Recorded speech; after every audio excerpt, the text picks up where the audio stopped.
Assalamualaikum warahmatullahi wabarakatuh.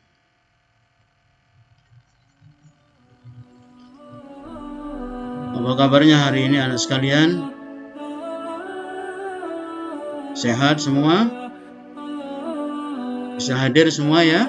Bisa mengikuti pembelajaran hari ini? Alhamdulillah. Oke anak sekalian, hari ini kita akan belajar SKI untuk pertemuan kedua. Masih membahas perjuangan dakwah Sunan Maulana Malik.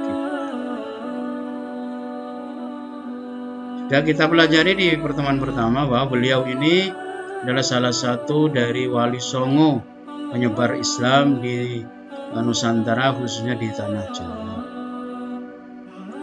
Sudah pertemuan kali ini kita akan memperkuat ingatan kita kembali tentang peran penting beliau Sunan Maulana Malik Ibrahim dalam perkembangan Islam di Nusantara dan sikap positif dari beliau yang bisa kita teladani. Karena sekalian, beliau ini adalah seorang yang rela berkorban jauh-jauh dari Timur Tengah datang ke Nusantara. Padahal beliau ini seorang kaya, seorang saudagar. Tapi beliau tidak ingin hanya hidup untuk dirinya sendiri, tapi ingin hidup untuk umat, untuk menyelamatkan umat. Sehingga beliau jauh-jauh datang ke Nusantara ini tidak hanya untuk tujuan berdagang, tapi juga untuk menyebarkan Islam. Maka dalam dakwahnya beliau adalah menggunakan jalur perdagangan. Jadi Islam beliau sampaikan kepada orang yang berbelanja kepadanya, orang yang berkongsi, bekerjasama dalam urusan dagang. Sedikit demi sedikit beliau beri pemahaman tentang Islam. Jadi tidak ada paksaan. Orang yang masuk Islam itu adalah karena keinginan sendiri. Berikutnya adalah beliau juga mendakwakan Islam kepada keluarga kerajaan Majapahit. Kebetulan pada saat itu walaupun rajanya tidak langsung menerima Islam, tapi tidak melarang kepada beliau untuk berdakwah di lingkungan kerajaan. Sehingga banyak dari pejabat negara, dari keluarga kerajaan yang masuk Islam karena dakwah yang disampaikan oleh Sunan Maulana Malik Ibrahim. Dan berikutnya adalah beliau mendirikan masjid dan pesantren sebagai pusat pendidikan Islam, pusat pengajaran Islam. Setelah sudah agak banyak pengikutnya, maka beliau dirikan masjid, bergotong royong dengan warga sekitar, dan dirikan pesantren sehingga beliau lebih konsentrasi mendidik umat. Karena sekalian,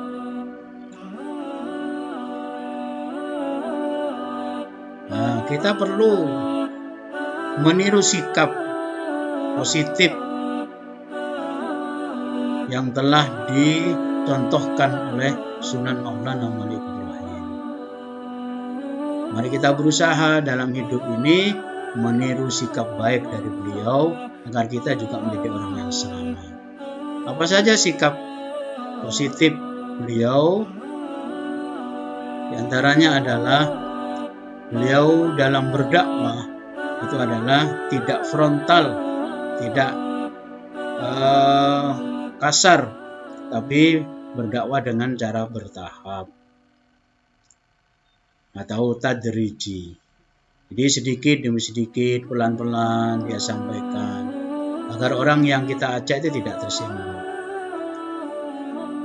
Sikap positif beliau yang kedua yang bisa kita tiru adalah gigih dan tangguh dalam berdakwah. Beliau tidak pernah putus asa. Tantangan dalam berdakwah luar biasa. Orang yang didakwai tidak serta-merta ikut, bisa menolak, bisa kasar, tapi beliau tetap semangat untuk berdakwah. Nah, sikap ini perlu kita tiru anak sekalian. Kalian juga demikian. Hidup ini penuh dengan tantangan dan rintangan. Jangan pernah menyerah untuk meraih cita-cita. Mari harus punya sikap yang gigih dan tangguh, sehingga dalam keadaan apapun kalian bisa tetap melaksanakan tugas dengan baik. Yang ketiga adalah santun dan dermawan dalam berdakwah. Beliau ini terkenal dengan kesantunannya, lemah lembut perkataannya, tutur katanya baik, sehingga orang senang. Dan juga dermawan dalam berdakwah. Jadi kekayaan yang dia miliki tidak dinikmati sendiri, tapi untuk membantu orang-orang yang membutuhkan, terutama fakir miskin. Dengan sikap yang santun dan dermawan inilah sehingga banyak masyarakat yang tertarik dengan dakwah beliau. Yang terakhir adalah toleran dan selalu berhubungan baik dengan semua orang. Jadi anak sekalian, kita hidup ini kadang bertetangga dengan orang yang berlainan akidah, beda status sosial. Kita berhubungan dengan banyak orang. Maka sikap toleran dan selalu berhubungan baik ini patut kita contoh, sehingga dimanapun kita berada, kita tetap akan menjadi orang yang selamat, orang yang disenangi oleh semua orang, dan tentu diridhoi oleh Allah Subhanahu wa Ta'ala. Itulah beberapa hal yang bisa kita pelajari untuk menguatkan pembelajaran yang sebelumnya. Dan tugas hari ini anak sekalian itu ada dua. Yang pertama adalah Maulana Malik Ibrahim menjalin hubungan baik dengan Raja Brawijaya walaupun belum masuk Islam. Bahkan beliau diangkat menjadi penasihat raja. Nah, pesan apa yang dapat Ananda ambil dari sikap beliau jika nantinya Ananda hidup bertetangga dengan orang non-muslim? Silakan kalian pikirkan, ditulis jawabannya ya. Yang kedua, Maulana Malik Ibrahim selain dikenal sebagai pendakwah, beliau juga dikenal sebagai seorang pengusaha, bahkan menjadi syah bandar pelabuhan Gresik atau pejabat pemimpin di pelabuhan. Tenaga, pikiran, dan hartanya digunakan untuk perjuangan menyebarkan Islam, tidak digunakan untuk sendiri, tidak dinikmati sendiri. Pertanyaannya, apa yang ingin Ananda lakukan jika kelak menjadi orang yang sukses dalam rangka meneladani sikap Sunan Maulana Malik? Anda pikirkan, tulis jawabannya dengan baik. Saya doakan mudah-mudahan kita semua dijadikan orang yang sukses oleh Allah Subhanahu wa Ta'ala, dan tidak hanya sukses dunia tapi juga sukses akhirat. Demikian anak sekalian yang bisa saya sampaikan, kita pelajari, mudah-mudahan menjadi ilmu yang bermanfaat. Sampai bertemu pada kesempatan yang akan datang. Tetap semangat,